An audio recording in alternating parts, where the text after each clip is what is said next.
హోలా అందరికీ నమస్కారం ఎల్లరికీ వనకం welcome to my channel Galatta Geeth Royal guys అందరి వీడియోకి లైక్ చేసి నా ఛానల్ కి సబ్స్క్రైబ్ చేసుకోండి నా ఫస్ట్ కమెంట్ లో నా ఇన్‌స్టాగ్రామ్ బ్రాడ్‌కాస్ట్ లింక్ నా స్నాప్‌చాట్ లింక్ ఉంటుంది రెండిట్లో ఫాలో అయిపోండి ఈ వీడియో నేను చెప్పకపోయినా మీరే లైక్ చేస్తారు నా ధైర్యానికి లైక్ చేస్తారు మా ఇంట్లో వాళ్ళు అయితే ఇంక భయపడిపోతారేమో ఇక చాలు నువ్వు బిగ్ బాస్ రివ్యూల్ చేసింది ఆపే అమ్మ నీకు ఒక దండము చేయొద్దు అనేసి అంటారు ఎందుకంటే ఇప్పుడు నేను మాట్లాడబోయేది ఒక కాంట్రవర్షియల్ టాపిక్ కాబట్టి ఈ ప్రోమోలో నేను ఇంకోనే రిలేట్ చేసి కాంట్రవర్షియల్ అంటే నేనేది కాంట్రవర్సీ కావాలని మాట్లాడాలనేసి కాదు బట్ నా నోట్లోంచి ఆటోమేటిక్గా ఏం మాట్లాడచ్చు అది కాంట్రవర్సీ అయిపోతుంది నా నోరు అట్లాంటిది ఈ రాఘవేంద్ర సినిమాలో వాళ్ళ అమ్మ వచ్చి ప్రభాస్ గారిని చేతికి ఒక తాయెత్తు కట్టించేసి రే గొడవలకు పోవద్దు అన్యాయం జరిగినప్పుడు పోవద్దు నోరు మూసుకొని ఇంట్లో ఉండని చెప్పేసినట్టు ఆపేస్తుంది కదా సేమ్ సరిపోదా శనివారంలో నానిని ఎట్లయితే వాళ్ళ అమ్మ ఆపేస్తుందో సేమ్ మా ఇంట్లో వాళ్ళు కూడా నేను ఎప్పుడైనా అన్యాయం జరుగుతుంటే నా కళ్ళ ముందు నేను తట్టుకోలేను అనమాట నేను దూరేస్తా ఏమన్నా నేను అవతలే పొలిటీషియన్ ఉండని సీఎం ఉండని పిఎం ఉండని డొనాల్డ్ ట్రంప్ ఉండని నేను దూరేస్తా సో అందుకని మా ఇంట్లో వాళ్ళు కూడా నన్ను ఎప్పుడు ఆపేస్తూ ఉంటారు అనమాట గీతూ వద్దు వద్దు అని నాకు అప్పుడప్పుడు అనిపిస్తూ ఉంటుంది సెల్ఫ్ డబ్బా కాదు కానీ స్టార్టింగ్ నుండి సుత్తి కొడతారని అనుకోవద్దు కానీ ఇంక మీరు కాకపోతే ఎవరున్నారో నాకు చెప్పుకోవడానికి నాకు ఎంత ధైర్యం అనిపిస్తూ ఉంటుంది తెలుసా నేను అస్సలు దేనికి భయపడ్ను అయితే నేను పోయి క్యామెల్ వీడియో చూసుకో అనేసి చెప్పబాకండి ఆ క్యామెల్ వీడియోలో కూడా కింద పడిపోతానేమో అని భయం మనుషులకు నేను ఎప్పుడు భయపడింది లేదు ఎప్పుడు ఎవరికి ఏ పొలిటీషియన్కి కానీ పోలీసులకు కానీ దేనికి కానీ అసలు నేను తప్పు చేయనప్పుడు నేను ఎందుకు భయపడాలనే పాయింట్లో బతుకుతా ఉంటాను నేను నా ధైర్యమే నా ప్లస్ నా ధైర్యమే నా మైనస్ కూడా అప్పుడప్పుడు ఓవర్గా తెగిచ్చేస్తూ ఉంటాను తెగించకూడదు అనుకువగా ఉండాల్సిన ప్లేస్లో కూడా that is my mistake so నా ధైర్యానికైనా ఈ వీడియోని మీరు లైక్ చేయాలి ఎందుకంటే కాంట్రవర్సీ అబ్బో మా ఇంట్లో వాళ్ళు నన్ను వీడియోలు చేయొద్దని చెప్తారేమో ఓకే నో మ్యాటర్ వాట్ వాళ్ళకైనా బ్యాక్గ్రౌండ్ మనకు లేదా బ్యాక్గ్రౌండ్ మనకు కూడా ఉందిరా బ్యాక్గ్రౌండ్ నా బ్యాక్గ్రౌండ్లో మీరందరూ ఉన్నారా సో ఈరోజు ఫస్ట్ ప్రోమో రిలీజ్ అయింది ఆ ఫస్ట్ ప్రోమో చూసినప్పుడు నాకు ఒళ్ళు మంటిపోయింది ఆమె మాధురి గారి మీద నిన్నేమైంది సరే ఫస్ట్ డే కదా మనం ఎక్కువ ఆలోచించకూడదులే ఫస్ట్ డేలో అందరు చాలా చిరాగ్గా వచ్చి ఉంటారు నిద్ర ఉండదు ఆ మేకప్ ఆ ఇది ఆ సెట్ చాలాసేపు వెయిటింగ్ ఉంటుంది ఆ ఎంట్రీ అప్పుడు సో అందుకని మేబీ నేను అట్లా మాట్లాడినారేమో అందరూ కొంచెం ఫస్ట్ డే మనం కొంచెం టైం ఇవ్వాలి సార్ట్ అవ్వడానికి అని చెప్పేసి అనుకున్నా ఈమె మాధురి గారు ఆమె నిజంగా చాలా అందంగా ఉంది ఆమె క్లాసికల్ డాన్సర్ కూడా అంట ఆమె ఏ కాన్స్టిట్యూయన్సీ ఏ పొలిటికల్ పార్టీ అనేది కూడా నాకు తెలియదు ఆమె బయటకు వచ్చినాక నన్ను కూడా అంటుందేమో తెలుసుకోకూడదని నేనేదో తెలుసుకోలేదు బిగ్ బాస్ హౌస్ లో ఒక కంటెస్టెంట్ గా చూస్తా ఒక మోడీ వచ్చి హౌస్ లో కూర్చుంటే కూడా నేను ఆయన్ని కూడా బిగ్ బాస్ కంటెస్టెంట్ లాగే ఆయన మీద కూడా అట్లే రివ్యూ ఇస్తాను పిఎం అయినా కూడా సో ఐ ఆమ్ దట్ తెగిచ్చేస్తా ఇంకంతే అది ఏందో మనకి ఓవర్ తెగింపు సో ఈమెమి దివ్యల మాధురి నిన్న వచ్చింది నిన్న రాత్రి లైవ్ లో ఒక విషయం జరుగుతూ ఉన్నది ఏది కళ్యాణ్ వచ్చి కెప్టెన్ కాబట్టి అందరితో అడుగుతా ఉన్నాడు మీరు ఏ డిపార్ట్మెంట్స్ లో మీరు బాగా చేయగలుగుతారో మీకే తెలుసు కదా సో మీకు ఏ డిపార్ట్మెంట్ కావాలో మీరే చూస్ చేసుకోండి అంటే ఈమె మాధురి వచ్చి నేను వండుతాను అనేసింది అంటే మీతో పాటు ఇంకొక ముగ్గురు ఉంటారు టీము వేరే ఎవరు కుకింగ్ టీంలో ఉంటారంటే అవసరం లేదు నేను ఒక్కదాన్నే ఉండగలుగుతాను మీ అందరికీ నేను ఒక్కదాన్నే ఉండగలుగుతాను అనేసి అంటుంది అలా కాదండి కనీసం కట్టింగ్కి దానికైనా ఎవరైనా సపోర్ట్ ఉండాలి కదంటే లేదు నేను 100 మందికైనా ఒకేసారి ఉండగలుగుతాను అనింది 100 మందిని ఒకేసారి రమ్మడవు అని మగధీర రేంజ్ లో చెప్పింది అనమాట నాకు ఇప్పుడు మంచిగా అనిపించింది 100 మందికి ఆల్రెడీ వండిందంటే ఈమెను కొంచెం పెద్ద చెయ్యి అంటే అన్నపూర్ణ దేవి అనేసి అంటారు ఎక్కువ పెద్ద చెయ్యి ఉండేవాళ్ళని సో అట్లా ఈమె అట్లాంటి టైప్ ఏమో వావ్ వెరీ నైస్ అంతమందికి పెడతా ఉంటుంది కదా సో వీళ్ళ కాన్స్టిట్యుయెన్సీలో వీళ్ళ దీంట్లో వీళ్ళు ఎంతమందికి అంత ఇది చేస్తున్నారేమో అని చెప్పేసి ఒక మంచి ఇంప్రెషన్ వచ్చింది సరే ఆ నోరు మాత్రమే దుడుకు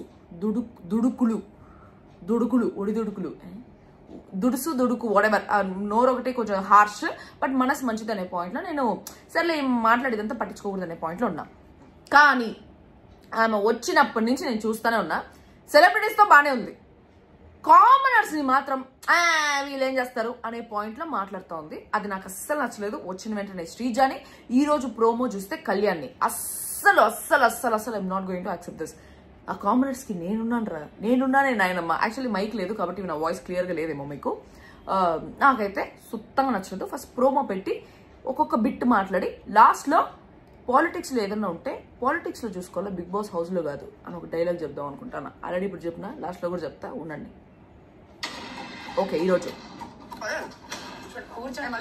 కళ్యాణ్ బిడ్డ బంగారు బిడ్డ ఆమె రాగానే ఆమె చైర్ లాగి కూర్చోబెట్టాల్సిన అవసరం లేదు ఆమె చైర్ లాగా కూర్చోగలుగుతుంది ఆ పిల్లోడే సరే నార్మల్ సరేలే పెద్ద ఆవిడ వయసుకి రెస్పెక్ట్ ఇవ్వాలి, ఆమె దానికి రెస్పెక్ట్ ఇవ్వాలి, వంట చేస్తా ఉంది కదా, సో ఆమెకు రెస్పెక్ట్ ఇవ్వాలని చెప్పేసి చైర్ లాగాడు. అంత రెస్పెక్ట్ ఇచ్చి కళ్యాణ్ చైర్ లాగితే కూడా కూర్చోంటే పర్లేదు అనింది. పర్లేదు వరకు ఓకే. తర్వాత మళ్ళీ చేయాలి, నేను మళ్ళీ వెళ్ళాలి చెప్పండి. కూర్చోకపోతే ఒప్పుకోరా అంట. అదేంటది? అది ఏం చేస్తున్నాడు ఆ పిల్లడు? రెస్పెక్ట్ ఇస్తే తీసుకునేది తెలీదా? అట్లా నా మాట్లాడేది అంత పెద్ద ఆవిడయింది చిన్నపిల్లోడితో. అది కూడా చిన్నపిల్లోడు పక్కన పెట్టి బా, నువ్వు బిగ్ బాస్ హౌస్కి వచ్చినావు, నువ్వు ఆడి ఇంట్లో కూర్చొని ఏమన్నా చేసుకోండి, మీరు పెద్ద ప్యాలెస్ లో కూర్చొని రాజ్ భవన్ లోనో ఇంద్రభవన్ లోనో కూర్చొని పక్కన 10 మంది సేవకులు ఉంటారు, సేవ చేసే వాళ్ళు ఉంటారు, వాళ్ళతో ఎట్లయినా మాట్లాడాలా. హౌస్ లోకి వచ్చి నీ తోటి కంటెస్టెంట్స్ తో అట్లా మాట్లాడేది ఏంది? నాకు నచ్చలే. యాక్చువల్లీ ఏమైందంటే ఫుడ్ లేట్ అయినట్టుంది, ఇంకా అది ఎపిసోడ్ లైవ్ లో రాలేదు. లైవ్ లో వచ్చినాక మళ్ళీ చేద్దాం దాని మీద ఫుల్ వీడియో. కానీ ఇంకా ఫుడ్ చేయనట్టున్నారు. సో ప్రతిరోజు టైంకి లేచి అందరూ తినేసే వాళ్ళేమో, ఈ రోజు చాలా లేట్ అయింది ఫుడ్ చేసేదానికి అని చెప్పేసి ఫుడ్ ఇంకా చేయలేదనే పాయింట్ లో ఈ రోజు అయితే ఇట్లుంది, ఇట్లుండదు ప్రతిరోజు అని చెప్పేసి కళ్యాణ్ అంటా ఉన్నాడు. నేను వచ్చి 6 గంటలు కూర్చున్నాను, అప్పుడేం చేశారు? మాట్లాడే పద్ధతి ఒకటి ఉంటుంది. మాట్లాడే పద్ధతి గురించి నువ్వు చెప్పకూడదు గీతు అనేసి నన్ను అనబాకండి. ఎందుకంటే నేను మరి ఇట్లా తీసి పడేసినట్టు ఏమి ఫుడ్ విషయంలో అడిగినప్పుడు అంతా తీసి పడేసినట్టు మాట్లాడలే. ఫస్ట్ డే ఇనాయతో గొడవ వేసింది కూడా వేరే, ఇంక నేను దాన్ని ఎక్స్ప్లెయిన్ చేసుకోలేను కదా. నన్ను కంపేర్ చేయబాకండి. అంటే ఎవరు చేయలే, నన్ను నేనే కంపేర్ చేసుకుని చెప్తా ఉన్నాను. నేనే మరి ఇంత ఇదిగా అయితే నేను తీసి పడేసినట్టుగా నేను మాట్లాడమని వెంట్రుకతో సమానం లాగా చూడను నేను మనుషుల్ని. 6 గంటలు వచ్చేసి నేను రెడీగా కూర్చున్నాను, అప్పుడు తెలియదు లేట్ అవుతుంది మీకు అనేసి. అంటే లేట్ నువ్వు కదమ్మా వంట చేస్తానని ఒప్పుకున్నావు. నిన్ననే ఆమె చెప్పింది వంట చేస్తానని వంట చేస్తానని చెప్పేసి 100 మందికైనా చేయగలుగుతానని ఒప్పుకునింది. అంత ఒప్పుకున్నావిడ మళ్ళీ మీకు లేట్ అవుతుందని తెలీదా అంటే అసలు ఏం చేయాలి? కళ్యాణ్ ఏం చేయాలి అక్కడ కూర్చొని? నాకు అర్థం కాలేదు. మిగిలిన వాళ్ళు ఆమె కుకింగ్ కి మానిటర్ అయినప్పుడు, కుకింగ్ హెడ్ గా ఆమెను పెట్టినప్పుడు ఆమె ఏదైనా కొయ్యాలో గీయాలో అంటే ఎవరినో ఒకరు తోడుకొని వచ్చి ఆమె చేసుకోవాలి. కానీ మీకు తెలీదు అనేసి అనేది నాకు అర్థమే కాలేదు. అది కళ్యాణ్ ఒక నిమిషం మీరు ఇలా మాట్లాడితే నేను వేరేలా మాట్లాడతా, అది కూడా చాలా నార్మల్ గా చెప్పాడు, చాలా నార్మల్ గా చెప్పాడు. మరి ఆ పిల్లోడు ఈమెలాగా తీసి పడేసినట్టు అయితే చెప్పలే. మాట్లాడండి, నేను వచ్చి హాఫ్ అన్ అవర్ కూర్చున్నాను కదా.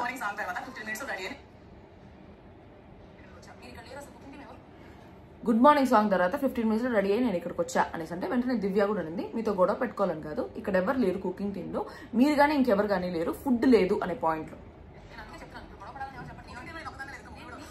కుకింగ్ టీమ్ లో నేను ఒకదానే లేదు, ఇంకో 3 కూడా ఉన్నారంట. అంటే నాకు ఒకటి అర్థం కాలేదు బేసికలీ.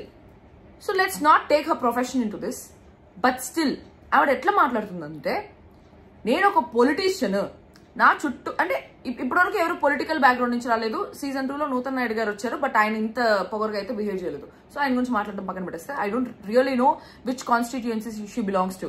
ఆవిడ మన దాంట్లో పార్టీస్ ఏమేమి ఉన్నాయి, వైసీపీయా, టీడీపీయా, టీఆర్ఎస్ఆ, బీఆర్ఎస్ఆ, కాంగ్రెస్ఆ, బీజేపీయా, నాకు నిజంగా ఆమె ఏ కాన్స్టిట్యుయెన్సీ అనేది కూడా తెలియదు. ఆమె వెనకాల ఎవరున్నారని చెప్పేసి ఆమె అట్లా మాట్లాడుతుంది అనేసి కూడా తెలియదు. బట్ బేసిక్ గా she is representing a political background. ఒక పొలిటికల్ బ్యాక్గ్రౌండ్ రిప్రజెంట్ చేసేటప్పుడు ఈవిడ ఇంత అహంకారంగా ఇదిగా మాట్లాడితే మనకేమనిపిస్తుంది? నాకేమనిపించిందో నేను చెప్తా. ఒక జనరల్ కామన్ ఆడియన్స్ గా పొలిటీషియన్స్ అందరూ ఇట్లే ఉంటారా అనే పాయింట్ లో అనిపించింది. బట్ నాకు తెలిసిన చాలా మంది పొలిటీషియన్స్ ఉన్నారు where they are really really really down to earth. నేను చిత్తూరులో ఈ జగన్మోహన్ గారిని కూడా కలిసా. జగన్మోహన్ రెడ్డి గారు కాదు, జగన్మోహన్, ఆయన కూడా is very down to earth. There are many other politicians, నా ఫ్రెండ్సే ఉన్నారు, they are really down to earth. ఇట్లయితే ఎవ్వరు బిహేవ్ చేయరు. కొంచెం పొగరు అయితే ఉంటుంది పొలిటీషియన్స్ కి, నేను చెప్తున్నాను కదా. నా ఫ్రెండ్స్ లో కూడా కొంతమంది ఉన్నారు, వాళ్ళకు కూడా కొంచెం పొగరు ఉంటుంది. ఎక్కడ బయటకు ఎక్కడైనా వెళ్ళినప్పుడు పనోళ్ళ దగ్గర అది ఇది వాళ్ళు చూపిస్తూ ఉంటారు, అట్లా చూపించేద్దని అనేసి నా కళ్ళ ముందు నేను చాలాసార్లు చెప్పునున్నాను. బట్ ఇక్కడ హౌస్ లోకి వచ్చిన తర్వాత ఒక కామనర్ ని, నేను ఆల్రెడీ శ్రీజాతో అట్లే మాట్లాడింది, ఈ రోజు ఒక కామనర్ ని అట్లా బిహేవ్ చేస్తుంటే she representing a political background. మనకి ఏమనిపిస్తుంది, పొలిటీషియన్స్ అందరూ ఇట్లా బిహేవ్ చేస్తారా అంటే మా ఓట్లు మాత్రం కావాలా, మా ట్రీట్మెంట్ మాత్రం ఇట్లా ఉంటుందా అనే పాయింట్లు అనిపిస్తుంది కదా. I know this is very controversial topic, but still I felt it that way. కొంచెం హంబుల్ గా ఉంటే ఏమైపోతుంది, హంబుల్ గా కూడా పని చేయించుకోవచ్చు. హంబుల్ గా నెమ్మదిగా, సారీ లేట్ అయిపోయింది, నేను కొంచెం రెడీ అవ్వడంలోనూ నాకు కడుపు తిప్పిందో ఏదో ఒకటి చెప్పి ఈ రోజు వచ్చాను కదా, నాకు తెలియదు స్కెడ్యూల్, మీరు చెప్పండి. అప్పుడు she'll gain that fan base. అబ్బా అప్పుడు ఏమనిపిస్తుంది తెలుసా, ఒక పొలిటీషియన్ అయ్యింది ఎంత హంబుల్గా ఉందిరా అనేసి అనిపిస్తుంది. చిరంజీవి గారు వాళ్ళ ఇంటికి వెళ్ళినప్పుడు ఆయన ఏమ్మా టీ తాగుతారా కాఫీ తాగుతారా అంటే పనోళ్ళు వచ్చి అడగలేదు, చిరంజీవి గారు అడుగుతున్నారు, ఎంత హంబుల్గా ఉన్నారని చెప్పేసి ఆయన మీద ఇంకా ప్రేమ పెరిగిపోయింది. నువ్వు ఎంత ఎత్తుకు ఎదిగినా అంత కిందికి ఉన్నావు అనుకో, అప్పుడు ప్రేమ పెరుగుతుంది. అది వదిలేసి నా వెనకాల కాన్స్టిట్యుయెన్సీ ఉంది, నా వెనకాల పనులు ఉన్నారు, నా వెనకాల పిఆర్ ఉంది, నా వెనకాల జనాలు ఉన్నారు, 80% జనాలకు నేను నచ్చినాను, 20% జనాలకు నేను నచ్చలేదంటే ఆ 20% మిగతా 80% ఏ 80%కి అయితే నచ్చినారో ఆ 80% కూడా నచ్చకుండా పోతారు. I don't think this is the way. అది కూడా అన్నం వండేటప్పుడు ఇట్లా మూతి ఉమ్మని పెట్టుకొని గొడవలు వేసుకుంటా ఇట్లా చేసి వండేస్తున్నారు అనుకో, ఆ అన్నం అరగను కూడా అరగదు. మా ఇంట్లో వాళ్ళు ఇంకా నన్ను ఆపేయమంటారేమో రివ్యూలు. మేము వెళ్ళిపోయేంత వరకు నువ్వు రివ్యూలు ఇవ్వద్దు చాలు, మాకు తెచ్చిన పంటలు చాలు ఇంటికి అనేసి. నిజంగా ఆ రాఘవేంద్ర సినిమాలో లాగా సరిపోదు శనివారం సినిమా లాగే దాంట్లో హీరోలు ఎట్లో ఇక్కడ హీరోయిన్ అట్లా తగ్గేదేలే, అయ్యో తగ్గేదేలే, ఎవడన్నా రాని ఏమన్నా కానీ నీ ఎవరు తగ్గేదేలే. ఎందుకు తెలుసా, నేనే హౌస్ లో నడుపు చెప్పిన I wanted to be a ruler అని చెప్పి, నేను ఒక రూలర్ గా ఉండాలి అనేసి నేను కోరుకున్నప్పుడు నా ఎదుర్కొన్న అన్యాయం జరుగుతుంది, నేను ఎందుకు ఊరుకుంటా? దానివల్ల నా ప్రాణాలు పోయినా పర్లేదు, నేను న్యాయం కోసం నిలబడతా. కానీ మా ఇంట్లో వాళ్ళకి ప్రాబ్లం కదా. మీరు మీతో పాటు కుకింగ్ టీం ఉంది కదా, వాళ్ళకి చెప్పేయండి, మీరు చెప్పినారంటే వాళ్ళు చేసేస్తారు అని చెప్పేసి దివ్య అంటుంది. మీరు మార్నింగ్ లేచిన రేషన్ అక్కడ పెట్టేసానంట. ఎవరు మార్నింగ్ అసలు నువ్వు కుకింగ్ టీము ఎంతమందికి ఉండాలా, ఎంత రేషన్ పెట్టాలా అని చెప్పేసి ఈమె డిసైడ్ చేయాలా? ఆమె డిసైడ్ చేయకుండా వచ్చి రేషన్ పెట్టేయండి అసిస్టెంట్ లా ఎట్లా హౌస్ లో అందరూ. నాకు తెలిసి ఆ పొలిటికల్ ఇదైతే ఇక్కడ తీసుకురాకూడదు అనేసి అనుకుంటారు. రాజకీయాల్లో ఈమెం మాట్లాడినా చెల్లిపోయిందేమో నాకు అసలు నిజంగా ఆమె రాజకీయాలు కూడా తెలియదు. But what I've seen is she's a classical dancer అనేసి మాత్రం తెలుసు. ఆ క్లాసికల్ డాన్సర్ అనేదాన్ని నేను మా అమ్మతో రిలేట్ అయ్యా, because my mom is also classical dancer. My mom is a Kuchipudi dancer and she's from Kuchipudi సుత్తి, but please know about me too. My mom is a classical dancer. So నాకు అట్లా classical dancer relate అయింది. కానీ మా అమ్మ మంచిది, ఈ మంచిది కాదు ఆ మాటలు బాగాలేదు అంతే. దాని తర్వాత అక్కడికి వచ్చేసి కిచెన్ దగ్గర వేరేలాగా మాట్లాడాల్సి వస్తుందంటే ఎలా మాట్లాడాల్సి వస్తుంది అని చెప్పేసి కళ్యాణ్ అనింది. ఫస్ట్ ఈమె రెచ్చగొట్టింది, ఈమె రెచ్చగొట్టిన తర్వాత కళ్యాణ్ రెచ్చిపోయినాడు.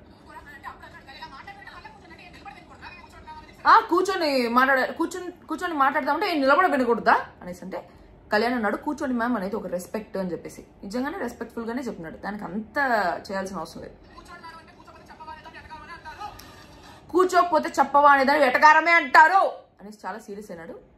ఫస్ట్ టైం ఫైర్ చూస్తాను కళ్యాణ్లో. ఇంకొక పాయింట్ చెప్పేది మర్చిపోయినాను, నేను రాత్రి మిడ్ నైట్ లైవ్ చూసాను కదా, ఎవరు శ్రీజ గురించో మాట్లాడట్లే. దాని గురించి మనం మాట్లాడదాం, mid night live updates next వస్తాయి.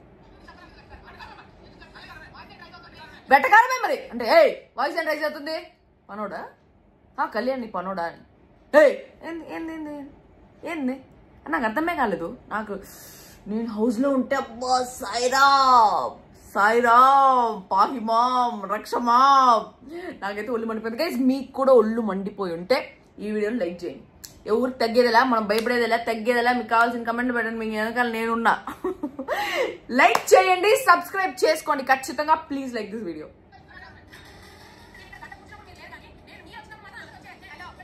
నేను ఇక్కడ గంట కూర్చున్నప్పుడు మీరు లేరు కానీ మీరు మాత్రం వచ్చినప్పుడు అందరూ వచ్చేయాలా అని చెప్పేసి దివ్య అడిగింది. అప్పుడు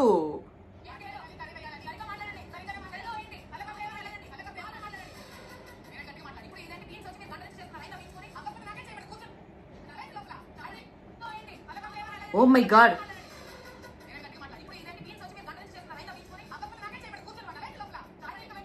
చూడు బీన్స్ గంట నుంచి అయింది, దివ్య వచ్చి బీన్స్ గంట నుంచి అవుతా ఉంది. మీరు ఏమైనా చేస్తున్నారా? హలో ఏంటి పద్ధతిగా మాట్లాడండి అంటే నేను గట్టిగా మాట్లాడలేడు, అది కూడా గట్టిగానా, నేను గట్టిగా మాట్లాడలేడు ఏంటది బీన్స్ గంట నుంచి వండుతా ఉన్నారంటే నేను లోపల కూర్చొని ఉండాలా అనేసి అనింది. పొగరు మళ్ళీ ఏడుస్తుంది.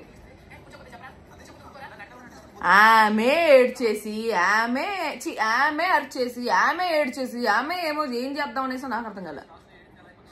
ఫస్ట్ డే ఇట్లే ఉంటే ఓట్లు పడవు, కష్టమే.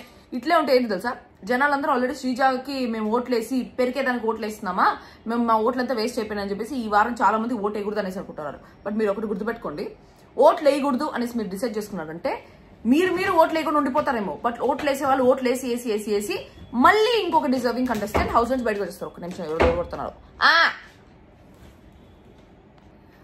అనవసరమైనవన్నీ మాట్లాడేసి లాస్ట్లో ఏడుస్తా ఉంది, ఏడిస్తే ఎట్లా అని చెప్పేసి కళ్యాణ్ అన్నాడు. వెంటనే భరణి కూడా వచ్చి వదిలేసేయండి, ఆమె కొంచెం టైం ఇవ్వండి. ఏం టైం ఇవ్వాలా, దేనికి టైం ఇవ్వాలా, వంట చేసేదానికి టైం ఇవ్వాలా, ఇంక దేనికి టైం ఇవ్వాలా, నాకు అర్థమే కాలేదు ఆ పాయింట్. నిజంగా అస్సలు నాకు నిజంగా మైండ్ బ్లాక్ అయిపోయింది. ఏమిరా జరుగుతా ఉంది ఆ హౌస్ లో, ఆమె ఎత్తుకొచ్చినారు, ఆమె ఎత్తుకొచ్చినారంటే తీసుకొచ్చినారు అనేసి మా తెలుగు చిత్తూరు భాష, అయ్యో ఏం మాటలా నాకు అర్థమైపోతుంది. ఓకే, సో బేసికలీ నువ్వు ఏమన్నా ప్రొఫెషన్లో ఉండు, your profession doesn't matter in the Bigg Boss house. Bigg Boss హౌస్లో నువ్వు ఎట్లా జనాలు గెలుచుకుంటానో, ఎట్లా టాస్క్లు ఆడతానో అనేది ఇంపార్టెంట్, ఎట్లా మనుషులతో మింగిల్ అవుతానో, ఎట్లా వాళ్ళతో బిహేవ్ చేస్తానో అనేది important. But here I see that ఈమె ఇంకా వారము 2 వారాలు ఇట్లే కానీ కంటిన్యూ చేస్తుందంటే. అండ్ ఆల్సో ఇంకొక విషయం చెప్దామనేసి అనుకున్నా, చెప్తా. మిడ్ నైట్ లైవ్లో ఒకటి జరిగింది, చాలా చాలా ఇంట్రెస్టింగ్ది. దివ్యాకి నాకు ఏదో ఈ వీకెండ్లో ఎక్కడైనా హింట్స్ వచ్చాయేమో అని చిన్న డౌట్. ఎందుకు నాకు ఈ డౌట్ వచ్చిందని చెప్పేసి మిడ్ నైట్ లైవ్ టాక్స్లో మాట్లాడతాం. ఓకేనా? మీరు ఈ వీడియోకి మీకు కూడా సేమ్ నా ఒపీనియన్ మీ ఒపీనియన్ సేమ్ అయితే ఈ వీడియోని లైక్ చేయండి. నాకు తెలిసి నాగమామ ఈ వారం చెప్పాలనుకుంటున్నాను మాధురి గారికి, ఒకవేళ ఆవిడ సర్వైవ్ అయ్యేలా ఉంటే. అంటే లేదు నామినేషన్స్లో, సో సర్వైవ్ అవుతుంది. సో నాగమామ ఈ వారం వీకెండ్లో చెప్పాలి that she has to respect and treat everybody equally. She might be a politician, she might be CM, she might be PM, she might have a very big background behind her, but no, you have to treat a common person as a common person. I mean, oka contest, you have to give respect. Oka manishilaga opposite person respect iyali ani cheppesi nenaithe anukuntunnanu.